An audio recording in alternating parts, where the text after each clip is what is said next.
मित्रों नमस्कार। दोपहर मेट्रो डिजिटल टीवी के इस अंक में आपके सामने मैं हाजिर हूं।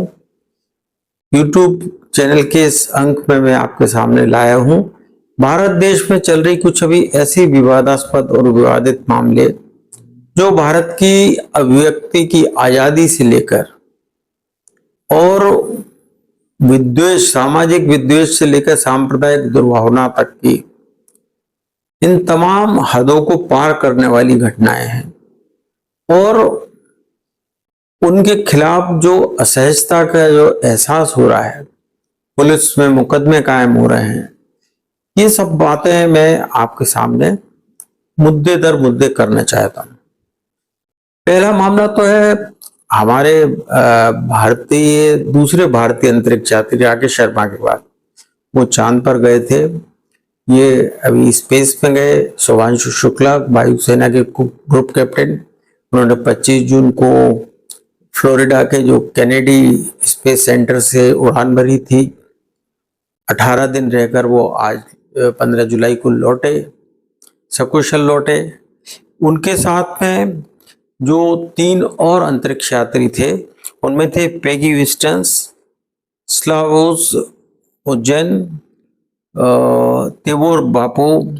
और ये पूरा कार्यक्रम जो है ये AGM-OM के 4 के मिशन के तहत हुआ। अब ये भारत के लिए गौरव का क्षण था और इसके लिए हर भारतीय को इस पर गर्व करना चाहिए कि भारत का एक और लड़का जो कि अंतरिक्ष में सैर करके आया और सकुशल लौट के आया। वरना हमें कल्पना चावला का एक दर्दनाक हादसा अभी भी जहन से नहीं जाता है। सुनीता विलियम्स जो कि 1-1.5 साल तक वहां अंतरिक्ष में फंसी रही, उनको किस तरह से एलन मस्क ने और अमेरिकी सरकार ने उनको वापस लेके आए सुरक्षित, और वो रिहेबिलिटेशन में, शुभांशु भी 7 दिन रिहेबिलिटेशन में रहेंगे। ये सब बातें ठीक है, लेकिन अब इस पर एक जो कहते हैं ना कि अगर आपके पेट में कब्जियत हो जाए तो उसके लिए तो दवाएं हैं, लेकिन अगर आप मानसिक कब्जियत के शिकार हो जाएं, मेंटली कॉन्स्टिपेटेड अगर हो जाएं, तो उसका क्या इलाज करें। ऐसे ही एक बयान शुभांशु शुक्ला पर गर्व करने के बजाय आया कांग्रेस के नेता, पूर्व सांसद, जो कि बीजेपी के पहले पूर्व सांसद रहे। उसके पहले उन्होंने मध्य प्रदेश में दलित एजेंडा लाकर दिग्विजय सिंह सरकार का बंटा ढार कर दिया था और बाद में कांग्रेस में आए और चुनाव हार गए, लेकिन कांग्रेस के नेता बने हुए और उलझुल बातें करते हैं दलित राज के नाम पर। और उन्होंने अब ये नया राग छिड़ दिया इसमें कि शुभांशु शुक्ला कोई क्यों ले गए। राकेश शर्मा जब गए थे तब तो SC ST के जो दलित वर्ग की और जो वो कैप्टन थे, पायलट थे, वो इतने सक्षम नहीं थे, लेकिन अब तो बहुत सारे लोग हैं। तो शुभांशु शुक्ला का ही चयन क्यों हुआ। उदित राज ने यह पता करने की कोशिश नहीं की कि बहुत बड़ी एक्सरसाइज इसके लिए चली गई, उसमें से 5 नाम छांटे गए और उन 5 नामों में से शुभांशु शुक्ला का नाम अंततः तय हुआ। उसमें मेंटल फिटनेस से लेकर फिजिकल फिटनेस और बहुत ही कठिन दौर की परिस्थितियों से गुजरते हुए के बाद जो है किसी का चयन होता है। उसमें कोई जो है राहुल गांधी का जो जातिगत जनगणना और आरक्षण और ये सारी चीजें नहीं होती। ना कोई इस बात पे सवाल उठाता है कि राहुल गांधी जब अनुसूचित जाति और जनजाति की इतनी बात करते हैं तो अपने परिजनों का इलाज वो सर गंगाराम अस्पताल में क्यों कराते हैं। ये सब बातें अपनी जगह है, लेकिन उदित राज के भाव जो है वो जाति विद्वेष को भड़काने वाले हैं। अगर एक देश का कोई भी सपूत हो, किसी भी जाति का हो, किसी भी धर्म का हो, OBC भी हो, दलित भी हो, आदिवासी हो, हमारी धरोहर है। चाहे हिंदू हो चाहे मुस्लिम हो, सब हमारे, जो हिंदुस्तानी मुस्लिम है वो भी हमारे लिए धरोहर है। लेकिन उदित राज ने इस तरह का बयान दिया, उन पर आगे क्या एक्शन कांग्रेस पार्टी लेती है, सबसे पहले तो उसको ही देखना चाहिए कि वो किस दिशा में उनकी पार्टी के लोग जा रहे हैं, या उन कांग्रेस पार्टी का या राहुल गांधी का ऐसे ऊट पटांग बयान देने वाले लोगों पर से उनका नियंत्रण हट गया है। और बाद में फिर जो कानूनी कार्रवाई है, कोई आगे आएगा तो होगी अलग से, तो अलग चीज है। अब बात जो है एक और, अजीत अंजुम एक नामी गिरामी नाम है पत्रकारिता का। इलेक्ट्रॉनिक चैनल में उन्होंने बहुत अच्छे से वक्ता के रूप में जाने जाते हैं। राजीव शुक्ला जो कांग्रेस के नेता हुआ करते थे, पहले रविवार के विशेष संवाददाता थे, आज वो क्रिकेट का भारतीय क्रिकेट संघ जो है बीसीसीआई है, उसमें पदाधिकारी हैं, राज्यसभा के सदस्य रहे हैं, कांग्रेस में हैं। उनकी जो चैनल चलती थी न्यूज 24, उसमें वो एक रूबरू कॉलम आता था राजीव शुक्ला का, बताते हैं अजीत अंजुम उसकी स्क्रिप्ट तैयार करते थे। बाद में वो अलग हुआ और खुद पत्रकारिता करने लगे, और विभिन्न चैनलों में काम करने के बाद वो फिर अंत यूट्यूबर के रूप में सामने आए और मोदी सरकार और भारत सरकार के खिलाफ एक तरफा उन्होंने मुहिम चलाते रहे। और उसी मुहिम के तहत वो जो है, जो बिहार में भी मतदाता सूची पुनरीक्षण को लेकर जो काम चल रहा है, जो कि निर्वाचन आयोग जैसी संवैधानिक संस्था का की रूटीन प्रक्रिया का हिस्सा है। वो कोई अकेले बिहार में नहीं हो रहा है, वो पूरे देश में होता है, पूरे राज्यों में होता है। जहां चुनाव हो रहे होते हैं वहां होता है। वोटें जुड़ने, वोटर्स के नाम जुड़ने घटने का काम जो है मतदान के 2-3 दिन पहले तक भी चलता है, सारी चीजें होती हैं। लेकिन अजीत अंजुम साहब जो है वो किशनगंज में गए और उन्होंने अंसारुल हक नामक बीएलओ जो कि ब्लॉक अधिकारी हैं, जो मतदाता सूची के पुनरीक्षण के काम में लगे हुए थे, उनसे उन्हें इंटरव्यू कर डाला और उनसे बार बार अपनी बात कहलवाई। उन्होंने बात क्या कहलवाई कि ये किशनगंज के जिस इलाके में बीएलओ हैं अंसारुल हक साहब, वहां पर मुस्लिम बहुल बस्ती है, तो वहां 600 वोटर्स का जो है नाम जो है वो दर्ज किए गए, उससे से 500 छांटे गए और 400 ही अपलोड किए गए, बाकी नहीं किए गए। और वो बार बार पूछते क्या ये मुस्लिम बस्ती है? यानी कि आप देश में हिंदू और मुसलमानों को अलग नजरिए से देखना चाहते। इसी के तहत बिहार पुलिस ने उनके खिलाफ अंसारुल हक की रिपोर्ट पर कि शासकीय कार्य में बाधा डालने, सांप्रदायिक विद्वेष को फैलाने का मुकदमा दर्ज किया है। अब बहुत सारे जो मोदी विरोधी और जो कई बार देश विरोधी भी बातें करने लगते हैं, मोदी का विरोध करते करते देश हित को भी भूल जाते हैं, राष्ट्र हित को दरकिनार कर जाते हैं। वो जो है चीख रहे हैं, चिल्ला रहे हैं कि पहले जो है अखबार पहले छपते थे फिर बिकते थे, अब अखबार पहले बिक जाते हैं बाद में छपते हैं, है ना। इस तरह की बातें चल रही। मोदी मीडिया शब्द तो उन्होंने बड़ा अच्छे तरह से उन्होंने चला लिया कि जो भी सरकार या मोदी या बीजेपी सरकार की बात करे, उसके पक्ष में कोई उसके कोई अच्छे फैसले की तारीफ करे तो वो मोदी मीडिया हो गया। लेकिन जो उसके खिलाफ बोले वो कौन सा मीडिया हुआ?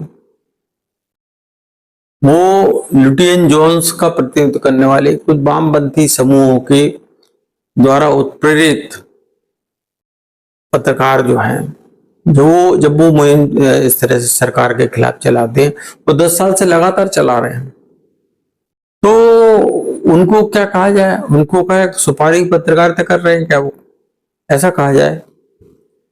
मैं स्वयं भी 40 साल से पत्रकारिता कर रहा हूं और एक्सीडेंटल जर्नलिस्ट नहीं हूं। मैंने बाकायदा पत्रकारिता में, जनसंचार में एक सागर जैसे जो कि मध्य प्रदेश का सबसे बड़ा सबसे पुराना विश्वविद्यालय, वहां से मैंने पोस्ट ग्रेजुएट डिग्री की, मास्टर्स डिग्री की, बड़े बड़े अखबारों में काम किया है, चाहे नई दुनिया हो, भास्कर हो, आउटलुक हो। मैं स्वयं दोपहर मेट्रो अखबार का संचालन करता हूं। तो मैं आपको ये बताना चाहता हूं कि जब नोटबंदी का हुई उस दिन मैं शहडोल उपचुनाव से लौट रहा था। मैं अपना किस्सा एक पत्रकार के नाते बता रहा हूँ और अपने अनुभव के आधार पर बता रहा हूँ। जो जिस तरह से बोल रहे हैं कि जो असहिष्णुता फैल रही है, उसकी बात के सिलसिले में परिप्रेक्ष्य में कहना चाहता हूँ। मैं शहडोल से चुनाव से लौट रहा था। कटनी में मैं खाना खाने रुका अपने एक मित्र के साथ, जो हमारे साथ कभी सागर विश्वविद्यालय में यूनिवर्सिटी कॉलेज टीम से क्रिकेट खेलते थे, सुधीर मिश्रा। वो कांग्रेस विधायक सुनील मिश्रा जो थे पहले पूर्व विधायक, उनके भाई हैं। उनके साथ में मैं खाना खा रहा था, तभी मेरी बहन का फोन आया कि मोदी जी ने जो है वो नोटबंदी लागू कर दी। तो पहले मैंने उसको मजाक समझा, लेकिन उसने कहा नहीं अब तो दूरदर्शन पे और टीवी पर भी आने लगा है सब में। तो मैंने फिर टीवी खुलवाया खाना खा रहे और देखा कि मोदी जी ने नोटबंदी की। उसी वक्त, चूंकि मैं उस वक्त एक सांसद दैनिक में काम करता था, तो मेरा तो एडिशन निकल चुका था, लेकिन तभी उसी वक्त हमारे एक और पत्रकार साथी वरिष्ठ है काफी, विजय दास, उन्होंने अपने राष्ट्रीय हिंदी मेल के लिए कहा, मेरे को फोन किया कि आप राष्ट्रीय हिंदी मेल के लिए त्वरित टिप्पणी इस पर लिख दीजिए।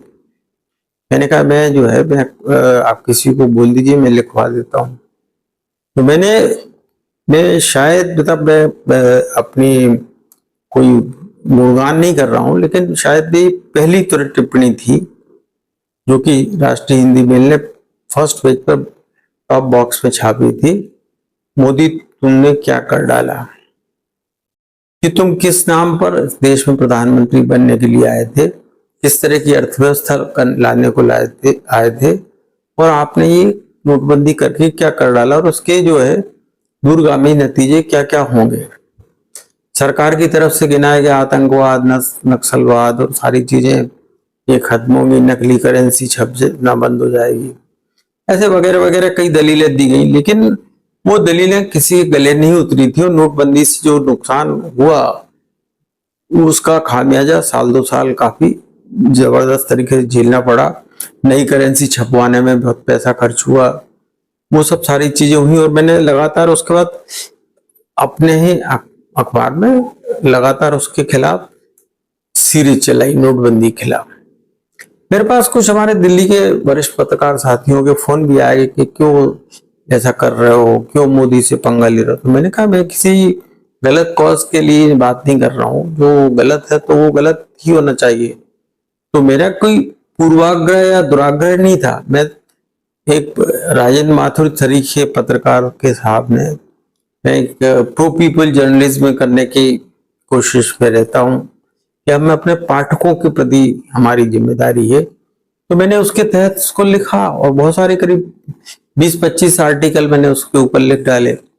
फिर जीएसटी का मसला उठा, तब मैंने जीएसटी पर भी काफी लिखा कि मोदी खुद जब मुख्यमंत्री थे गुजरात के, तो जीएसटी के खिलाफ जो है वो बोलते थे कि जीएसटी नहीं आने देंगे, लेकिन आते ही उन्होंने ताबड़तोड़ तरीके से, उन्होंने कहे या अरुण जेटली ने कहे या कोई और दबाव था, वो लागू किया। उसके खिलाफ भी मैंने लगातार लिखा, तब भी ऐसी रिएक्शन आया दिल्ली से। तो मुझे एहसास हुआ कि दिल्ली का मीडिया ऐसा डरा हुआ क्यों है।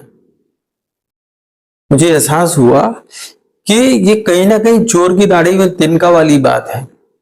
आपने कुछ ऐसा किया है जिससे कि आपको इस चीज को उजागर करने से डर लग रहा है। तो लेकिन मैंने वो लिखना जारी रहा। हमारे दिल्ली में एक प्रकाशक मित्र हैं, उनसे भी मैंने कहा कि आप इसका संग्रहण छाप दीजिए। उन्होंने कहा नहीं, वो 19 के बाद में विचार करेंगे। लेकिन 19 में मोदी और भी ज्यादा सीटों के साथ जीत कर आ गए। लेकिन मुझे कभी किसी से इस बात को लेकर परार नहीं हुआ, और बल्कि मैं इस बात में मोदी की तारीफ करने में मुझे कोई हिचक नहीं है, ना जीएसटी काउंसिल की तारीफ करने में हिचक है कि मोदी ने नोटबंदी की प्रक्रिया के दौरान जो उठते हुए सवालों को समझते हुए या उसमें जो त्रुटियां थी उसकी प्रक्रिया में, उसमें 64 सुधार किए, जीएसटी में 565 सुधार किए। तो ये पत्रकारिता का जो एक जो सदाग्रह के साथ लिखी गई पत्रकारिता थी, किसी व्यक्तिगत पूर्वाग्रह के साथ नहीं लिखी गई थी, उसकी तो कोई प्रतिक्रिया नहीं हुई। ना तो मेरे खिलाफ कोई एफआईआर हुई, ना मुझे कोई जेल भेजा गया, ना मुझे कोई प्रताड़ित किया गया। तो जब ऐसा जो एक एजेंडे के साथ में जो पत्रकारिता कर रहे हैं, उनके साथ ही एक क्यों हो रहा है। तो ये बात जो है सरकार को कोसने के साथ में पत्रकारों को भी अपने आत्मचिंतन की जरूरत है। अगर आप बात कहें कि सिर्फ मोदी सरकार या मोदी के सहयोगी सरकार ही ऐसा कर रही है बिहार में, जैसा कि अजीत अंजुम जी के साथ में हुआ, बहुत काबिल पत्रकार हैं वो, ऐसा नहीं है, लेकिन उनके साथ में जिस तरह की बात, उनकी जो वीडियो चैनल पे देखे गए, तो बार बार ये कह रहे थे ये मुसलमानों का इलाका, अच्छा यहाँ इतने वोट कट गए, ये है, ये आपको ये पावती दी गई, वो नहीं दी गई, यानी कि वो मतलब वो बीएलओ जिसने रिपोर्ट दर्ज कराई उसको उकसा रहे थे उसको। तो ये बात साफ सामने आती है और आगे जाके अब तो चूंकि एफआईआर हुई तो कोर्ट तय करेगा। अब इसी तरह मध्य प्रदेश के एक हेमंत मालवीय जैसे एक 50 वर्षीय अच्छे नामचीन कार्टूनिस्ट हैं, लेकिन उन्होंने ने कुछ कोरोना काल से लेकर बीच में मोदी और संघ के खिलाफ इस कदर कार्टून बनाए कि उनके खिलाफ मुकदमा कायम हुआ, हाई कोर्ट में जमानत नहीं मिली, सुप्रीम कोर्ट ने 15 जुलाई को ही अपने कल ही 14 जुलाई को ही अपने फैसले में फैसला तो नहीं दिया, लेकिन उन्होंने टिप्पणी की कि ये अभिव्यक्ति की आजादी का इस तरह दुरुपयोग नहीं किया जाना चाहिए और दुर्भावनापूर्ण तरीके से ये कृत्य किया गया है, ये मान लिया। अब आगे सुप्रीम कोर्ट इस मामले में अपना फैसला सुनाएगा। वो उस बेंच में 2 सुप्रीम कोर्ट के जस्टिस थे। तो आप जो है अपने आपको मिले अभिव्यक्ति की आजादी के अधिकारों पर आप कितना अतिक्रमण कर रहे हैं, ये आत्मचिंतन और निरीक्षण की ही जरूरत पत्रकारों को है। अब अगर आप कहें कि सिर्फ ये कांग्रेस मोदी सरकार ही कर रही है, उनकी सरकार, तो कर्नाटक में तो दूरदर्शन के 2 पत्रकार अशोक श्रीवास्तव और प्रखर श्रीवास्तव मुकदमा कायम कर दिए गए। अशोक श्रीवास्तव का कसूर ये था कि उन्होंने विपक्ष की इस बात पर आलोचना की थी कि मल्लिकार्जुन खड़गे ने ये सवाल उठाया था कि मोदी को पता था कि पहलगाम में हमला होने वाला है, इसलिए उन्होंने अपना कश्मीर दौरा रद्द कर दिया और वहां सुरक्षा में चूक हुई।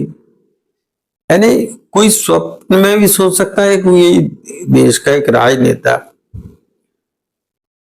क्या जो जिसमें स्टेट्समैनशिप है वो इस तरह से अपना दौरा रद्द करेगा और आतंकी हमले कराएगा।